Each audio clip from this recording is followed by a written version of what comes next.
Di rumah Mono, pagi ini Mono sedang berada di belakang rumahnya untuk mengambil janur dan juga daun pisang untuk membuat ketupat, lontong, dan juga lepet. Mono terlihat sibuk mempersiapkan lebaran sendirian. Itu karena Mono tak mau Mana ikut-ikutan membantunya. Mono tak mau Mana kecapean. Apalagi semenjak mengetahui jika mantannya telah tiada, membuat tubuhnya beberapa hari ini ngedrop. Sistem imunnya melemah dan sering ambruk. Tak hanya sering ambruk, tapi juga sering murung, sering melamun dan mengurung diri di kamar, seolah tak ada lagi semangat hidup.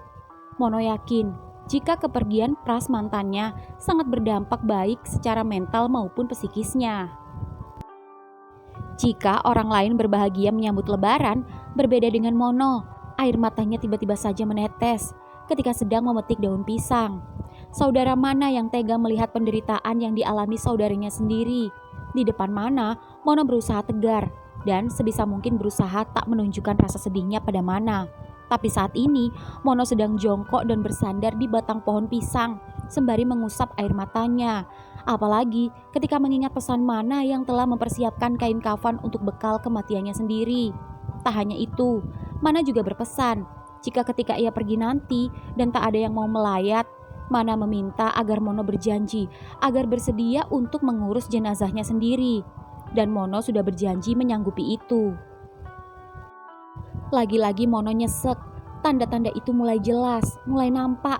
Apalagi ketika Mana membelikan baju lebaran saat di toko. Mana memilihkan baju yang cocok untuk Mono dan berharap keduanya bisa sama-sama memakainya di hari H. Ketakutan Mono semakin besar. Mono tak mau sendirian lagi. Mono takut kehilangan lagi. Tangisnya semakin menjadi-jadi. Mono mencoba mengatur nafas. Mono nggak boleh cengeng. Kalau Mono tak bisa menjaga emosi dan moodnya, bagaimana Mono bisa menjaga mood Mana? Mono pun mengusap air matanya, lalu merapikan daun pisang dan juga janur yang sudah ia dapat, dan membawanya ke dapur untuk diolah nanti. Namun sebelum itu, Mana akan pergi untuk membeli daging ayam, beras ketan, untuk lepet dan bahan-bahan lainnya. Dan saat Mono masuk ke dapur, Mono terkejut ketika melihat Mana yang meski dengan wajah pucatnya, namun kini tiba-tiba saja berdiri dan sibuk menata kue-kue lebaran di atas meja. Rasanya tak tega melihat tubuh kurusnya yang sedang mengatur toples dan kaleng-kaleng kue itu. Apalagi ketika melihat tulang lututnya dan juga pergelangan kaki yang makin lama makin meruncing itu. Lagi-lagi air matanya menetes, namun Mono buru-buru mengusap air matanya agar Mana tak mencurigai keresahannya. "Mon, gimana? Rapi toh?" "Man, jangan capek-capek. Cuma nata toples aja masa capek. Hehe, aku gak sabar besok lebaran. Apalagi nunggu ntar malam takbir. Kata Anggar dia ikut pawai obor ke jalan raya. Pasti rame. Kita nonton ya?" "Iya Man. Tapi aku takut kalau orang-orang takut sama aku." "Cuekin aja Man. Nanti kita nonton naik becak ya." "Iya Mon. Jangan lupa outfit buat nonton pawai obornya. Kita pakai kemeja dan sarung yang aku belikan buat kamu kemarin." "Iya. Aku mau ke pasar. Mau beli daging ayam. Soalnya aku gak punya ayam buat diopor. Mau ikut?" "Mau Mon." "Man, ini pisang rebus sama ubi rebusnya sudah matang. Kamu sarapan dulu ya. Aku mau mandi dulu." "Wah, makasih ya. Tadinya aku ingin puasa di hari terakhir penutupan. Tapi tenggorokanku sakit Mon." Seketika Mono menghampiri Mana dengan membawa piring berisi pisang rebus dan ubi rebus, lalu duduk di samping Mana. Mono tersenyum, lalu mengupaskan kulit pisang rebus untuk Mana. "Man, buka mulutmu." Set. Ya, Mana pun memakan pisang rebus. "Au, panas Mon." "Tetap makan, tetap kunyah. Rasa panas atau hangat dari pisang itu akan meredakan tenggorokanmu. Dan aku mau kamu habisnya 5 buah pisang dan 1 ubi. Gak boleh enggak. Kalau nasi hanya sedikit-sedikit, tapi pisang harus banyak-banyak." "Mon, minum." "Oh iya, sebentar." Ya, Mono pun mengambilkan air putih ke belakang. Dan begitu Mono sedang mengisi air ke dalam gelas, Mono melihat seekor ular hitam tiba-tiba masuk dari arah pintu dan mendekati Mana. "Man, jangan gerak." Bismillahirrahmanirrahim. Seprak. Seketika ular itu langsung mati saat Mono menepil dengan ketapelnya. Mono dan Mana mendekati ular itu. Kepala ular itu hancur. Mono sempat terdiam. Meski Mono tahu jika rumahnya wajar jika ada ular masuk ke rumahnya karena rumahnya dekat dengan ladang, kebun, dan juga sawah. Namun dengan adanya ular masuk rumah, orang-orang yang ada di kampungnya percaya jika pertanda akan adanya kematian, baik di rumah itu sendiri ataupun kerabat dekat sendiri. Seketika Mono menatap Mana, lalu mengambil ular itu dan menguburkannya di belakang rumahnya. Mana pun ikut serta menguburkan ular tersebut. Namun meski begitu, Mono tak mau menunjukkan kegelisahan hatinya di depan Mana. Lega. Hampir aja aku dipatok ular. Untung aja ada cowok ketapelku, ucap Mana mengusap-usap pundak Mono yang membuat Mono sedikit terhibur. Ayo, habiskan lagi pisang. Jadi gak nafsu makan, Mon. Abis lihat ular hitam itu. Nafsu gak nafsu, harus tetap makan. Kamu harus habisin. Langsung kenyang, Mon. Habisin gak? Kalau enggak, aku patok pakai ularku. Mon, kabur! Teriak Mana berlari saat Mono membuka resleting celananya. Belum saja Mono mengeluarkan ular coklatnya, Mana sudah terbirit-birit ketakutan. Lagi-lagi senyum Mono terhenti saat melihat gundukan tanah kuburan ular hitam itu. Lalu kembali masuk ke rumah dan melihat Mana menunjukkan ubi yang ia makan. Aku mandi dulu ya. Ingat, setelah aku mandi, pisang dan ubi harus habis. Dan jangan coba-coba membuangnya kalau kamu tidak mau Tuhan marah. Iya sayang, ucap Mana yang entah kenapa beberapa hari ini terlihat romantis padanya. Lebih sweet dari biasanya. Mono pun lalu senyum, memanyunkan bibirnya dan masuk ke kamar mandi. Singkat cerita, ketika Mono baru saja keluar kamar mandi, Mono tak menemukan Mana di kursi tamu. Man, Tintin. Seketika Mana yang sudah rapi itu sudah ada di dalam mobilnya, lalu memanggil Mono yang masih memakai handuk di bagian bawahnya. Ayo Mon, gak usah pakai baju, gitu aja ke pasar. Teriak Mana yang membuat Mono seketika tertawa, lalu buru-buru masuk ke kamarnya berganti baju, lalu keluar, mengunci pintu rumah dan masuk ke mobil Mana. Brak. Kamu ini, kukira kemana? Yuk. Habisnya aku suntuk di rumah terus, pengen keluar, tapi aku nganterin kamu aja ya. Aku gak turun, biar gak buat gaduh warga. Ya sudah, ayo jalan. Ya, mobil Mana pun jalan dan keduanya pun kini menuju pasar. Dan di jalan sendiri, Mono tak henti-hentinya menatap Mana yang sedang menyetir.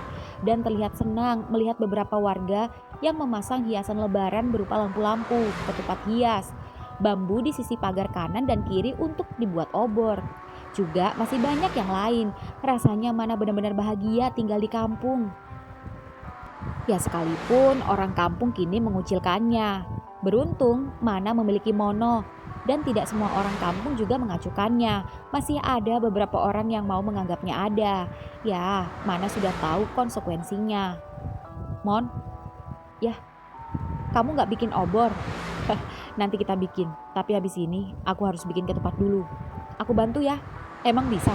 Ajarin dong. Oke. Dah, sampai. Turun sana, aku tunggu di sini. Ya, Mono pun turun dan Mana memantau Mono yang sedang berbelanja dari mobilnya. Dan ketika sedang memperhatikan Mono, HP Mana berbunyi. Mini memvideo call-nya. Man, kangen. Kangen doang, gak ditengok. Besok dah, abis kumpul keluarga, gue temuin lo. Kalau enggak, ya hari kedua. Sama siapa? Please deh, bisa gak sih? Lo jangan nanyain cowok. Tadinya gue sempet deket sama cowok, tapi malas jelasinnya, gak cocok. Siapa tahu ntar pas nengokin lo, nemu cowok kampung yang cakep, secakep saudara lo. Sama Mono, mau gak? Ih, enggak lah, emang gue cewek apaan makan temen. Lagian, lo rela apa si Mono sama gue? Rela, lagian apa? Gak apa-apa. Ih, gak jelas. Obat gimana obat? Lo udah cek lagi belum? Gak perlu cek. Aku udah sembuh kok, ucap Mana bohong. Padahal kondisinya semakin memburuk. Namun Mana tak mau membuat sahabatnya kepikiran. Mana lihat, video call aja. Seketika Mana panik. Itu karena belakangan ini Mana tak mau video call. Mana takut Mini melihat perubahannya. Nanti aku video call deh. Sepertinya aku mules deh. Udah dulu ya, aku mau boker. Tut. Seketika Mana buru-buru mereject Mini. Jujur, Mana malu jika sampai Mini tahu keadaannya. Ya, Mana pun mengelus dada dan kembali mencari Mono yang hilang dari penglihatannya. Hingga kemudian, duk-duk. Pri, seketika Mana terkejut saat Jupri mengetuk kaca mobilnya. Mana pun membuka pintu mobil. Taruh mana nih? Tanya Jupri menenteng barang belanjaan Mono. Belanjaan siapa? Belanjaan Mono. Oh, taruh di belakang. Mononya mana? Masih di dalam. Alhamdulillah, kamu gak takut juga Pri sama aku? Jangan GR, aku kesini karena kata Mono kamu ada THR buat aku. Hehe, iya Pri, ini ada gamis cowok sama sarung. Masing-masing 3, gamis 3, sarung 3. Buat kamu, Andri dan juga Anggar. Alhamdulillah, makasih ya Man. Gak nyangka kalau biasanya aku yang ngasih baju lebaran buat ibu sama ponakan, tapi kali ini ada juga yang beliin aku. Suwon yo, podo-podo. Tapi kok kamu kasih Andri? Lah dia kan. Gak apa-apa. Kalau dia gak nerima gimana? Pasti mau. Ya wes, nanti aku juga kasih tahu dia. Sebenarnya aku udah bantu jelasin sama dia, tapi anaknya angel dikasih tahu. Gak apa-apa, biarin aja. Kalau gitu ini gamisnya aku pakai besok sholat Id. Terus sarungnya entar tak pakai pawai obor. Entar nonton ya Man. Ke jalan raya rame Man. Iya pasti. Ya wes, makasih yo Man. Aku tak langsung ke rumah Anggar sama Andri. Iya. Ya, Mana senang sekali ketika melihat Jupri tak takut lagi padanya. Dan ketika Jupri pergi, Mono berjalan menuju mobilnya. Brak, pintu mobil pun tertutup. Sudah selesai belanjanya? Sudah kamu kasih sama Jupri? Sudah. Apa dia bilang? Dia bilang aku gak boleh GR karena dia mau nemuin aku karena ada maunya, mau THR. Dia bercanda. Aku tahu itu. Ya sudah, ayo kita pulang. Aku mau persiapan buat ketupat, lontong dan lepet. Iya, ajarin aku ya. Ya, Mono pun tersenyum dan mobil pun jalan. Dan tak lama kemudian mobil Mana pun sampai. Mana membantu Mono membawa barang belanjaan masuk ke dalam rumah. Berat gak? Enggak kok. Aku tidak mau kamu capek-capek. Cuma gini aja masa capek? Ya, keduanya pun masuk dan langsung ke pawon. Lalu mencuci beras dan juga beras ketan dan kacang untuk isian lepet. Setelah siap, Mono pun memisahkan daun janur dari lidinya. Lalu mulai menganyam. Dan Mana memperhatikannya dan mencoba menirukannya. Namun berkali-kali gagal. Bisa Man. Susah amat ya Mon. Ucap Mana yang membuat Mono seketika beranjak dari tempat duduknya. Dan duduk di belakang Mana. Lalu dagunya bersandar di pundak Mana. Set. Gini caranya, gulung dulu janurnya di jari kiri, lalu ucap Mono mengajari Mana yang membuat Mana deg-degan. Mono memegangi tangan Mana mempraktekkan dengan penuh perasaan. Apalagi ketika bibir dan deru nafas Mono di dekat telinganya, rasanya merinding gak karuan. Mon, ingat puasa? Ingatlah, awas batal. Batal dari mana? Masa bikin ketupat aja bisa batal? Ya bisa batal kalau apa? Aku buat lepet aja. Set, ucap Mana menghindari Mono. Ya sudah, coba. Emang bisa bungkusnya? Coba contohin. Oke, lebih gampang kok daripada ketupat. Jadi ini daun pisangnya dibulatin dulu, biar bisa dimasukin beras ketan yang udah dicampur kelapa sama kacang. Masukkan deh, terus tutup lagi daunnya dan ikat pakai tali dari serutan bambu. Ya, Mana pun mempraktekannya. Awalnya kelihatannya mudah, namun begitu jadi. Loh, Mon, kok bentuknya jadi kayak pocong? Sini, ulang, bongkar lagi. Jelek banget. Jangan. Biarin, ini hasil karyaku. Biarpun jelek, tapi kalau ngelihat lepet ini, jadi ngingetin aku sama kematian. Seketika tawa Mono lenyap seketika dan keduanya jadi terlihat serius. Man, kok kamu ngomong gitu sih? Iya kan? Jangankan lepet, lemper, lontong, pepes, dan jajanan lain yang dibungkus. Kita aja manusia juga sama aja kan bakalan dibungkus. Bedanya makanan dibungkus pakai daun pisang. Aku dibungkus kain kafan. Mon, ingat pesanku ya. Kalau tak ada satupun warga yang datang melayatku, aku hanya mau kamu sendiri yang mengurus jasadku.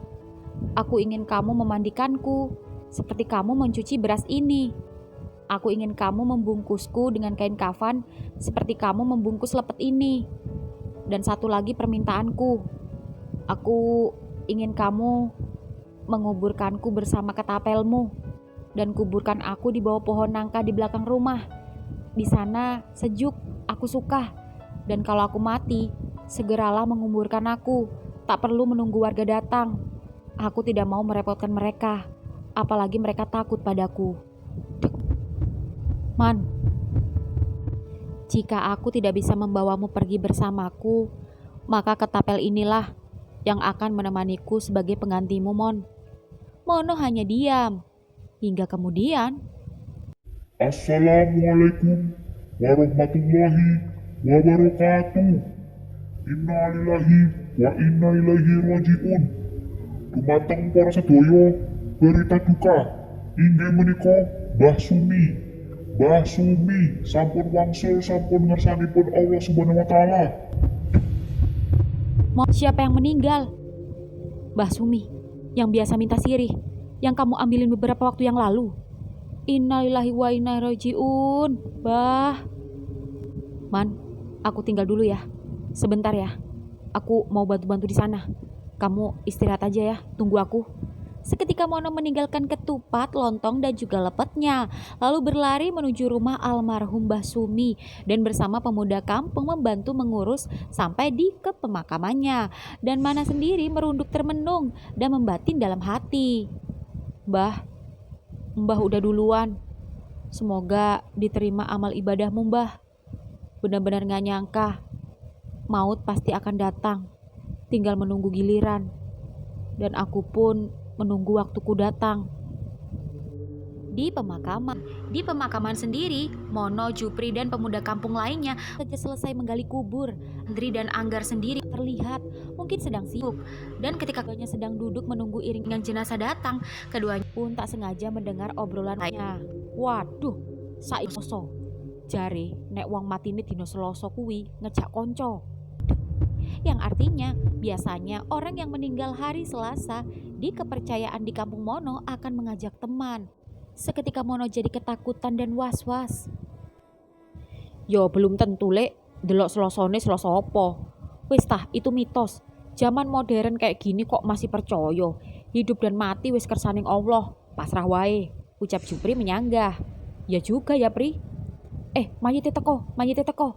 Ya, iring-iringan keranda Mbah Sumi pun datang dan acara penguburan pun berlangsung. Gak nyangka ya Mon, gak ada lagi yang metik minta suruh di rumahmu. Iya Pri, kan biasanya kalau pas ada kamu yang bantu metikin. Iya Mon, mugi-mugi padang dalane jembar kubure. Amin. Ya, tak lama kemudian semua pun pulang. Pri, udah kamu kasih sama Andri sama Anggar. Andri gak ketemu, rumahnya tutup, gak ada orang. Kata tetangganya keluar cari baju lebaran, shopping. Tadi juga gak ketemu Anggar, tapi udah tak kasih ibunya, katanya suwun makasih. Ya sudah, aku mau godok lontong dulu. Podo aku juga, inget Mon, ntar malam ajak Mana nonton pawai obor. Sip. Ya, Mono pun kini buru-buru pulang ke rumahnya. Dan begitu pulang, Mono melihat Mana sudah terbaring di kamarnya. Mono yang panik itu seketika menghampiri dan mengeceknya. Mono menyentuh tubuh Mana dan terasa hangat. Mono lega setelah Mana bergerak dan masih bernafas. Mono tersenyum, pasti Mana lelah menunggunya. Ya, Mono diam-diam mendekati Mana hingga kemudian Mono mencium pipi Mana yang sedang tertidur. Lalu Mono mengelus rambutnya. Lalu Mono keluar kamar dan berjalan ke pawon. Dan begitu sampai di belakang, seketika Mono melihat bungkusan ketupat, lontong, dan juga lepet sudah beres. Bahkan ketika Mono mengecek, anyaman ketupat, lontong, dan juga lepet itu terlihat begitu rapi dan tinggal memasaknya saja. Mono lebih terkejut lagi ketika melihat secari kertas di sela-sela ketupat. Mon, aku capek abis bungkusin lontong. Keren kan buatanku? Ternyata kalau gak ada kamu, aku bisa serapi itu. Kalau ada kamu, aku malah gugup. Aku tidur dulu ya. Nanti kalau opornya sama jangan katesnya udah matang, bangunin ya. Seketika Mono tersenyum geleng-geleng. Mono pun lanjut memotong kentang dan beberapa sayur lainnya. Juga tak lupa memetik kates atau pepaya muda untuk dibuat jangan kates atau sayur pepaya muda santan pedas. Mono membuat sajian lebaran spesial untuk saudara kesayangannya. Di jalan sendiri, Anggar baru saja pulang dari membeli sesuatu dan begitu melewati rumah Jupri, Jupri sedang memetik daun pisang dan saat melihat Anggar lewat, "Gar, stop." "Apa mas? Mas beneran? Mbah Sumi wangsul?" "Iya, jek tas mulai toko kuburan Mbak Mono. Oh iya, kita dapat sarung sama gamis dari mana? Udah tak titipin ibumu tadi." "Hah? Yang bener mas?" "Iya, alhamdulillah. Mas udah gak takut lagi kan sama Mas Mana?" "Enggak lah, kasihan." Di rumah Mono, singkat cerita, azan maghrib berkumandang. Dan sembari memasak air hangat untuk Mana mandi, Mono pun segera membatalkan puasanya dengan minum air putih. Kemudian berjalan ke kamarnya untuk membangunkan Mana. Dan belum saja langkah kakinya sampai di kamar Mana, suara burung gagak hitam terdengar di sekitar rumahnya. Lagi-lagi Mono cemas, itu karena burung gagak hitam menandakan berita kematian. Itu bukan sekedar mitos, karena Mono sempat mengalaminya sendiri, yaitu sesaat sebelum ibunya dan papa Mana kecelakaan dan akhirnya pergi meninggalkannya. Mono segera membangunkan Mana yang masih terlelap. Entah mengapa, beberapa hari ini Mana tidur cukup lama. Mana, bangun. Maghrib, pamali. Ayo bangun, mandi. Aku sudah menyiapkan air panas." Set, Mana bergerak, lalu tersenyum pada Mono. "Aku gak sabar lihat pawai obor." "Iya, habis tarawih pawainya." "Mon, opornya udah mateng?" "Opornya udah, tapi ketupat sama lontongnya belum mateng. Tapi lepetnya udah duluan." "Lama amat?" "Iya, tadi baru masak lontongnya jam 3. Biasanya ibu masak lontong 4 jam biar punel dan awet. Gak mudah basi dan makin diangetin makin enak." Aku lapar Mon. Rasanya tumben aku pengen makan banyak malam ini." "Tumben? Yang bener. Ntar tahu-tahu cuma 2 sendok. Mual." "Enggak, beneran. Ada nasi sisa sahur tadi, tapi aku masak nasi yang baru ya buat kamu ya. Bentar aja." "Gak usah. Aku makan lepet aja sama opor ayam. Kayaknya enak deh, lepet kacang yang gurih pakai opor ayam." "Aneh-aneh aja kamu. Sekte apa lagi tuh Man?" "Sekteku sendiri." "Ya sudah, ayo bangun. Kamu mandi dulu, aku tak sholat dulu." "Iya Mon." Ya, singkat cerita, Mono pun sholat dan Mana mandi. Dan setelah Mono sholat dan menunggu Mana selesai mandi, Mono menyiapkan makanan untuk buka puasa terakhir. Mono memilihkan bungkusan lepet yang paling kecil agar jaga-jaga jika Mana tak habis memakannya. Lalu menyiapkan 2 mangkuk opor ayam untuk keduanya. Mono sendiri mengambil nasi sisa sahur pagi tadi. Juga ada sambal goreng ati dan juga jangan kates topping udang dan telur puyuh. Mana pun keluar dari kamar mandi. "Wah, bentar ya, aku sholat dulu." "Ya sudah, buruan." Ya, melihat Mana yang tampak bersemangat malam ini sedikit menghilangkan kecemasannya pada ketakutannya sendiri. Tak lama kemudian, Mana pun menghampiri Mono yang sudah duduk manis tersenyum pada Mana. Dan keduanya pun kini makan bersama. Lepetnya mantep. Coba opornya." Bener-bener lebaran ini Mon. Sudah lama aku gak merasakan vibe lebaran yang bener-bener lebaran seperti ini. Dan aku merasakan lagi setelah sama kamu Mon." "Man, makasih ya Mon. Aku gak tahu harus bilang apa. Pokoknya aku makasih. Dah itu aja. Aku gak bisa ngomong banyak-banyak." Ucap Mana yang membuat Mono memegang tangan Mana. "Kamu jangan sedih. Tenang. Kita akan bersama selamanya." "Iya Mon." "Besok pagi-pagi setelah sholat id kita nyekar ke makam ibu sama papa ya." "Iya Mon. Andai saja mereka masih ada, pasti double-double kebahagiaan kita. Tapi Allah lebih sayang mereka dan memanggilnya lebih dulu." "Man, sudah. Ayo makan. Nanti keburu gak nafsu." "Makanlah. Cobain sambal goreng atinya." Enak Mon. Kamu ini cowok kok pinter masak sih?" "Cuma sering bantuin ibu aja. Jadi ketika ibu gak ada, udah terbiasa sendiri." "Definisi cowok mandiri sesungguhnya. Aku bangga Mon sama kamu." Makasih.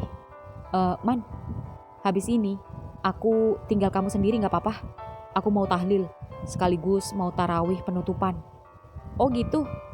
Iya nggak apa-apa. Aku jaga rumah aja. Kali aja ada yang beli minyak urut. Emang ada? Ada Mon. Tadi ada ibu-ibu yang beli minyak urut. Oh ya? Tumben. Takut sih, soalnya dia belinya pakai jas hujan.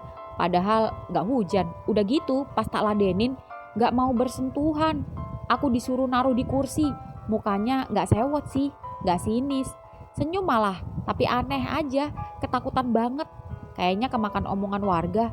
Jadi segitunya sama aku. Biarin aja. Itu uangnya aku taruh di bupet ya.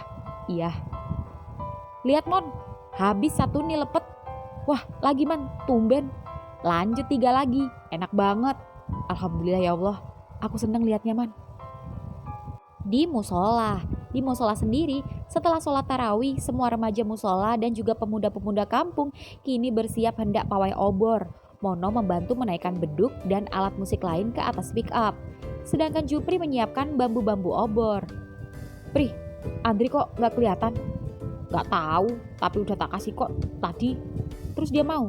Awalnya ragu, tapi kata istrinya kok bagus, ya diterima. Katanya mau direndam biar gak kuman. Dasar. Ya udah, aku pulang dulu ya, jemput Mana. Iya Mon. Ya, tak lama kemudian Mono pun sampai. Dan begitu sampai, Mono melihat Mana sedang duduk santai di depan rumah menunggu Mono dan sudah rapi dengan sarung, baju gamis, namun tanpa kopiah, lengkap dengan tas kecil dan terlihat tampan di mata Mono. Ayo, ucap Mana tersenyum pada Mono. Udah siap ternyata. Udah dari tadi aku duduk di sini, ngobrol sama angin, melamun. Ngelamunin siapa? Gak ada, hehe. Kirain ngelamunin aku. Ayo Mon buruan, kita naik mobil ya. Mana asik, macet, naik becak lah, enak. Iya juga ya, ayo. Bentar, aku ganti gamis dulu. Iya. Tak lama kemudian, Mono pun selesai berganti gamis. Ayo. Ya, keduanya pun naik becak dan becak pun jalan. Dan di jalan keduanya ngobrol. Tadi ada yang beli minyak gak? Gak ada Mon. Tapi ada ibu-ibu yang minta daun pisang di depan. Maunya tak bantuin metik, tapi dia gak mau, metik sendiri. Takut mungkin. Ya sudah, biarin aja. Bu, Pak, sapa Mana? Namun lagi-lagi orang-orang tak meresponnya. Ternyata masih banyak warga yang takut kepadanya. Ingat, cuek. Yang penting tetap ramah dan nyapa.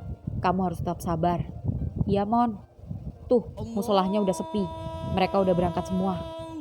Kenapa aku sedih ya Mon dengar suara takbir?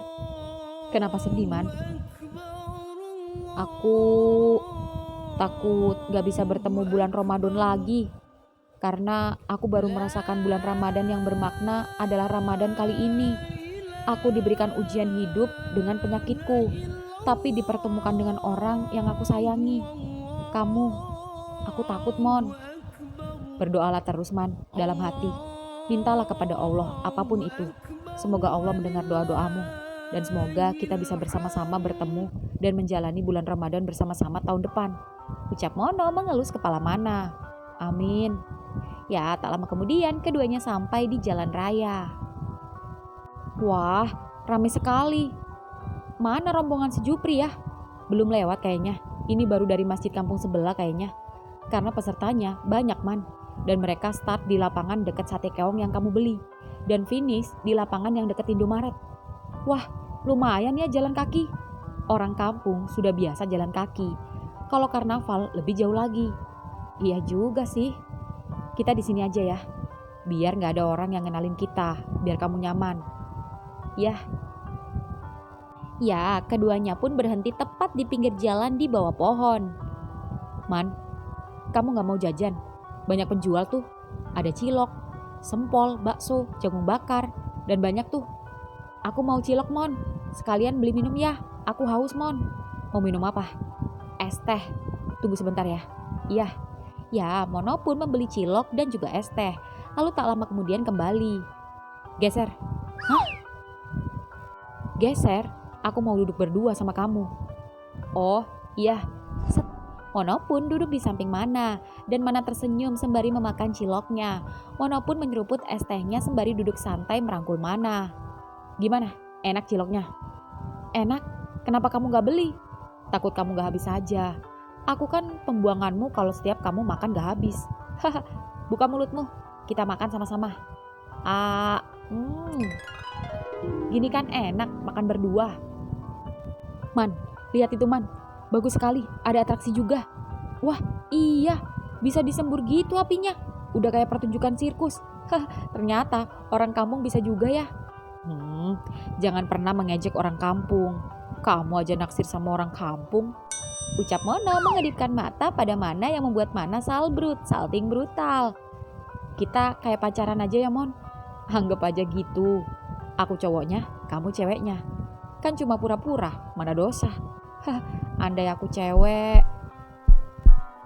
Gak usah cewek pun, aku suka sama kamu Man. Kamu juga kan? Hanya saja kita sudah punya prinsip yang tidak boleh dilanggar. Aku mengerti itu. Tapi kalau grepe-grepe dikit, boleh lah. Ya, keduanya pun bercanda bersama sembari menonton pawai obor. Dan ketika keduanya sedang asik menonton pawai obor, tiba-tiba tangan Mono menggenggam tangan Mana. Dan Mana pun ikut menggenggamnya. Keduanya saling menggenggam. Lalu Mana tanpa malu kini menyandarkan kepalanya di pundak Mono. Mono pun mengelus kepala Mana. Hingga kemudian mata keduanya melihat rombongan remus kampungnya. Ya, Jupri dan kawan-kawan dari jauh kini tampak berjalan dan sebentar lagi akan menghampirinya. Itu Jupri, Mono, ayo turun. Set. Jangan, di sini saja, ucap Mono menahan Mana dan tetap merangkulnya di beca. Ya sudah. Lihat, sarung yang kamu kasih dipakai sama si Jupri. Iya, baju seragam, baju putih, tapi sarungnya aja yang beda. Anggar juga dipakai, tapi mana Andri? Kawai. Oh. Dan belum saja melewati beca Mono, Anggar yang menyadari keberadaan Mono dan Mana melambaikan tangan. Mas Pri, itu Mas Mono sama Mas Mana, ucap Anggar pada Jupri. Dan Jupri pun turut melambaikan tangan sembari memamerkan sarung pemberian Mana yang ia pakai. Mana dan Mono pun ikut melambaikan tangan dan mengacungkan jempol. Semangat, teriak Mana excited. Rombongan Jupri yang sempat berhenti pun kini berjalan.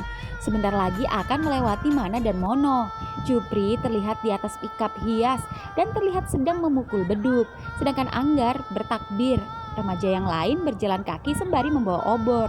Mana dan Mono pun ikut bertakbir.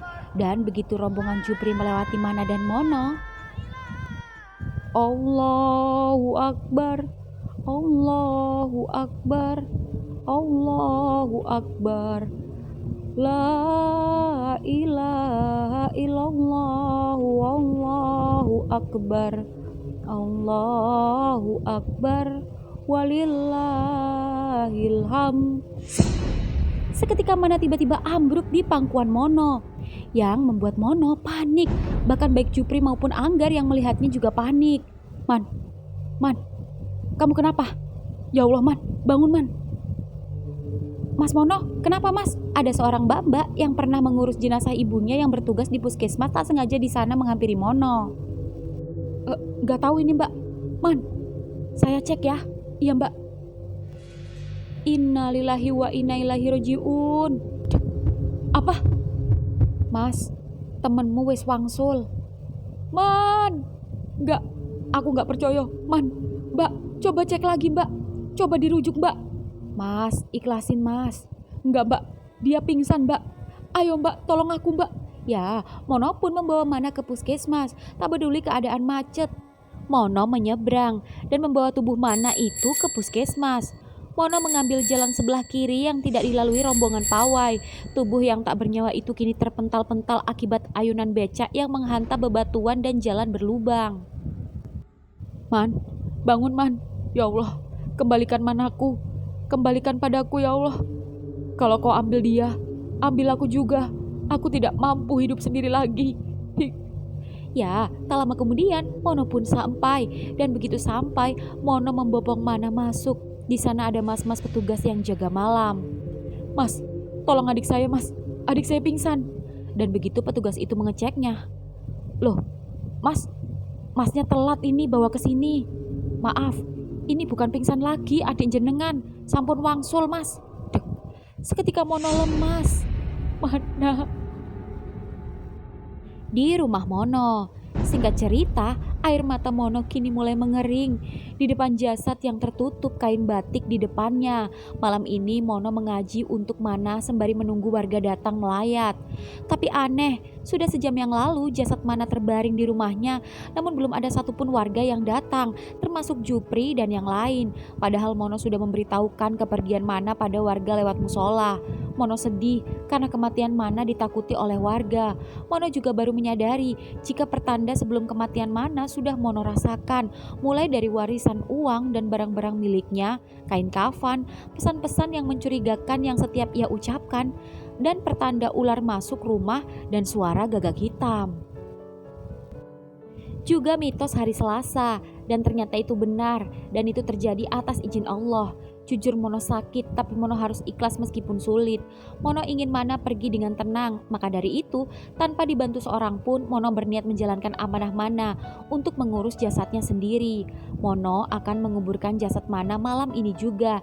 Itu karena Mana sebelumnya sudah berpesan untuk segera dimakamkan setelah kepergiannya. Itulah saat ini Mono pergi berjalan ke belakang rumah untuk menggali kuburan Mana. Dan setelah selesai, Mana meletakkan amben atau ranjang bambu di sebelah rumahnya, memetik 7 macam bunga-bunga yang ada di sekitar rumahnya dan meletakkannya pada bak air. Mono pun kini kembali menghampiri tubuh Mana yang mulai kaku itu dan membawanya, meletakkannya di amben. Ya, Mono pun kini memandikannya. Jujur sebagai pemuda kampung yang sudah terbiasa membantu jenazah tidaklah sulit untuk Mono. Namun jenazah kali ini sungguh berbeda. Mengurus jenazah orang yang sangat ia cintai membuatnya campur aduk. Wajah pucat itu terlihat sedikit tersenyum. Entah kenapa kulit Mana begitu halus, bahkan luka Mana terlihat bersih. Dan setelah memandikannya, Mono pun kembali membawa jasad Mana ke pembaringan kemudian mengkafaninya. Mono benar-benar mengurus Mana sendirian. Berkali-kali ia mengelus wajah Mana. Dan setelah menutupnya dengan sempurna, Mono membisikkan doa, lalu mencium keningnya. Setelah itu Mono pergi mengambil wudhu, kemudian menyolati Mana. Mono sholat jenazah begitu kusuk untuk saudara kesayangannya itu. Dan setelah itu Mono berdoa agar diampunkan segala dosa Mana dan diterima amal ibadahnya. Dan setelah itu tibalah proses pemakaman Mana. Mono membopong jasad Mana, lalu meletakkannya di atas tikar yang sudah ia siapkan di samping liang lahat. Kemudian Mono turun ke liang lahat, lalu mengambil jasad Mana dan memasukkannya ke liang lahat, juga meletakkan ketapel Mono sesuai amanah pesan Mana sebelum kepergiannya. Ya, tak ada sedikit pun rasa takut menguburkan jasad malam-malam. Selain Mono orangnya pemberani, rasa sosialnya begitu tinggi. Apalagi ini jenazah orang yang ia sayangi sendiri. Dan di remang-remang cahaya lampu malam, Mono sempat terdiam beberapa saat menatap jasad yang telah terbungkus itu. Lalu Mono melepas semua ikatan kafan Mana dan Mono pun azan. Ya, setelah azan, Mono pun keluar dari liang lahat, mengambil cangkul dan menutup liang lahat Mana. Jujur, terjadi pergolakan batin dalam diri Mono, namun Mono mencoba ikhlas. Mono pun juga tak tahu kapan kematian akan menghampirinya. Yang bisa Mono lakukan saat ini adalah bertahan hidup. Mono jadi ingat pesan Mana. Di balik kepergian Mana, siapa tahu Allah punya rencana baik untukku. Apakah itu wanita? Ah tidak, memikirkannya saja Mono tidak. Begitu sulit untuk melupakan Mana, dan Mana tak akan tergantikan di hatinya. Ya, Mono pun yang selesai menguburkan itu kini duduk di depan gundukan tanah Mana. Man, sekalipun ragamu pergi, tapi jiwa dan energimu masih ada di hatiku. Aku tidak akan melupakanmu, Man, dan kamu akan ikut di setiap urutan doaku. Ibu, bapak, papa, dan kamu. Semoga kalian bertemu dan tunggu waktuku menyusul kalian. Selamat jalan, Man. Padang dalanmu, jembar kuburmu. Amin. Mono pun menaburkan bunga-bunga lalu kembali masuk ke rumah untuk lanjut berdoa mengaji dan tahlilan sendiri untuk Mana. Ya, Mono mengaji dan berdoa untuk Mana. Dan selama Mono mengaji, belum ada satupun orang yang berkunjung ke rumahnya.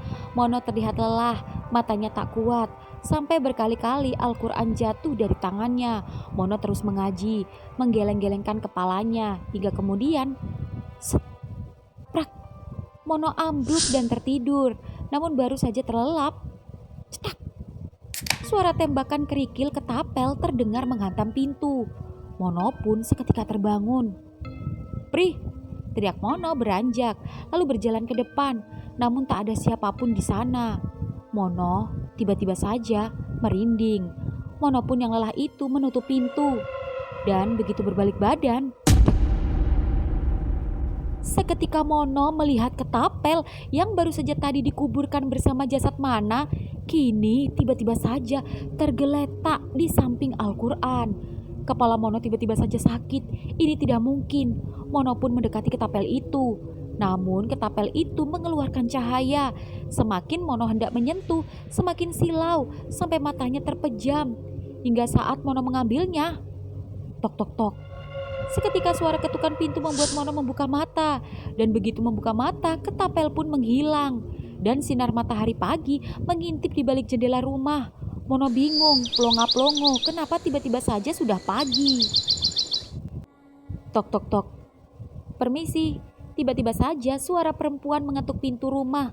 Mono mengucek-ngucek matanya dan buru-buru berlari menuju pintu. Dan begitu Mana membuka pintu, "Assalamualaikum." Waalaikumsalam." "Mini, Min, ikut aku." Kemana?" Seketika Mono menarik tangan Mini dan membawanya ke belakang rumah. "Kamu cari Mana kan? Kamu janji akan nemuin dia kan? Tapi maaf, Mana sudah..." Seketika Mono terkejut ketika melihat tak ada gundukan di bawah pohon nangka. Ya, kuburan Mana tiba-tiba hilang. Hingga kemudian, "Mon!" Seketika Mono terkejut ketika Mana dibonceng Jupri dan datang bersama Anggar dan juga Andri. Mono cengok hingga Mana berlari menghampiri Mono dan memeluk Mono erat-erat. "Man, ini kamu, Man. Man, kamu gak mati, Man." "Alhamdulillah, doamu, doa kita terkabul." "Maksud kamu?" "Alhamdulillah, Mon. Kamu ingat aku juga. Kepalamu masih sakit?" tanya Mana. "Hah? Maksudnya?" "Lihat, kepalamu luka. Masih ada perban." "Oh, iya. Kok bisa?" "Dri, ceritain." "Mon, semalam itu aku gak sengaja lihat kamu bawa Mana ke puskesmas. Kata warga, Mana pingsan. Ya aku ikutin dari belakang. Terus aku sempat dengar kamu teriak-teriak, 'Kalau kau ambil dia, ambil aku juga.' Delalah, ada truk ngebut. Becakmu lewat jalan berlubang, kehantam dah. Kalian mencelat. Kamu ngehantam pohon, kena kepalamu, sedangkan Mana terlempar ke semak-semak. Kalian berdua dibantu warga dan dibawa, bukan ke puskesmas lagi, tapi ke rumah sakit. Terus gantian, jelasin Pri." "Ya, Mana sudah dalam keadaan meninggal dan kamu pingsan sampai pukul 12. Kamu bangun, tapi kamu gak ingat apa-apa. Bahkan tak kasih tahu Mana gak ada. Kamu bilang, 'Siapa Mana?' Kamu gak ingat Mana, gak kenal. Kamu malah minta buru-buru pulang. Katamu ada orderan jamu. Kamu ngeyel. Ya udah tak bawa pulang. Sampai rumah kamu ketiduran. Terus Mana siapa yang ngurus? Dan kenapa kamu bisa hidup lagi, Man?" Ketika malam-malam Mana nelpon gue, tapi yang ngangkat itu aku, Mbak, ucap Anggar pada Mini. Lalu gue shock dan menghubungi Anggar dan meminta izin sama nyokap dan bokap. Kebetulan mereka sudah akrab sama Mana dan mereka ngizinin gue nemuin Mana. Dan begitu sampai, gue mau ikut ngebantu pengurusan jenazah Mana. Tapi pas di kamar mayat, Mana tiba-tiba saja bangun, yang buat gue kaget. "Gak cuma sampean, Mbak, aku juga kaget," ucap Andri yang ternyata tak sejahat itu pada Mana dan ternyata membantu menjaga Mana ketika di rumah sakit. "Masya Allah, terima kasih ya Allah. Apa benar itu, Man?" "Mon, ketika aku mati, aku seperti bermimpi. Aku bertemu Papa dan Bibi. Aku bertemu orang tua kita. Mereka tersenyum. Aku ingin menghampiri mereka, namun mereka justru menjauh dan memberi isyarat jika ini belum waktuku. Mereka berpesan agar aku menjadi pribadi yang lebih baik, terutama Bibi, seolah memberi pesan agar aku menemanimu. Itu karena ketika Bibi menyuruhku pergi, aku mendengar suara teriakanmu, Mon. Suara itu semakin jelas, hingga samar-samar aku mendengar teriakan Mini. Dan aku pun terbangun. Man, tunggu, jangan menangis dulu. Aku ada kejutan buat kamu, Mon. Apa itu? Ini, ucap Mana menyodorkan sebuah kertas dan begitu Mono membacanya. Man, kamu bebas dari virus? Iya, tidak terdeteksi lagi virus dalam tubuhku, Mon. Aku benar-benar sembuh, Mon. Berkat doamu, Mon. Man, seketika baik Mini, Jupri, Anggar, dan Andri ikut terharu. Tapi kamu jangan senang dulu, Mon. Meski aku sembuh, bukan berarti kita... Shh. Aku tahu, ucap Mono memeluk Mana. Mini jadi salting sendiri, sedangkan Jupri dan kawan-kawan yang gak ngerti maksud Mana itu hanya plonga-plongo. Hingga kemudian, Andri menarik Mono, lalu memeluk Mana. Man, sepurani yo Man, aku udah salah sangka sama kamu. Iya, aku gak apa-apa kok, ini kan hari lebaran. Maafin aku juga ya kalau aku ada salah. Podo-podo Man. Mono menghampiri Mini. Makasih ya Min, kamu udah jaga Mana selama di kota. Santai. Mbak, boleh minta nomornya? Ucap Anggar yang membuat Mana terkejut. Hah? Sekalian Mbak, saya juga, ucap Jupri ikut-ikutan. Mini bingung menatap Mana, namun Mana hanya mengangguk. Mini pun memberikan nomornya. Mon, aku langsung pulang aja ya, takut ada tamu. Oh gitu, iya, makasih Andri. Iya, yuk. Kalian gak nerima tamu? Tanya Mono pada Anggar dan Jupri. Namun entah kenapa keduanya sepertinya betah karena ada Mini. Ayo semuanya masuk, kita makan bersama. Aku manasin opor dulu, ucap Mono dan Mana pun mengikuti ke belakang. Sedangkan Jupri dan Anggar, Warmini, keduanya SKSD dan so akrab. Ya, sedangkan di dapur sendiri, Mono yang kini memanaskan opor itu kini memeluk Mana erat-erat dan mencium pipinya berkali-kali, bersyukur karena Mana diberi kesempatan hidup kembali. Mon, udah, nanti kalau mereka lihat gimana? Ingat Mon, aku tidak mau melakukan kesalahan yang kedua kali. Aku tidak mau diazab lagi. Aku tahu itu. Aku sekedar memelukmu, masa gak boleh? Hehehe, jangan nakal. Oh iya, maaf ya, becakmu hancur. Lebih baik mengorbankan becak daripada mengorbankan kamu, Man. Sudah cukup mimpi buruk yang kualami semalam. Kita harus bersyukur dan berterima kasih, Mon. Aku gak mau menyia-nyiakan kesempatan hidup ini. Man, setelah kamu sembuh, apa kamu akan kembali ke kota? Takut ya? Enggak lah, aku kan udah janji jadi asisten kamu, tukang jamu. Jangan pergi ya. Enggak, Mon. Oh iya, Man, gimana dengan kain kafanmu? Kita sedekahkan ke musola biar bermanfaat untuk orang lain. Iya, Man. Mon, ya, apa rencana kita ke depannya? Kedepannya rencana kita colbar, ucap Mono meremas pantat Mana. Mana yang kesal tapi senang itu mencari ketapel. Ih, tuman, tak tepil manukmu ya. Oh, berakhir di malam takbir, berakhir penyakitnya, tamat. Kami sekeluarga Mono dan Mana mengucapkan selamat lebaran, minal aidin wal faizin. Buat apa pacaran kalau ujung-ujungnya cuma nyakitin? Ecieh.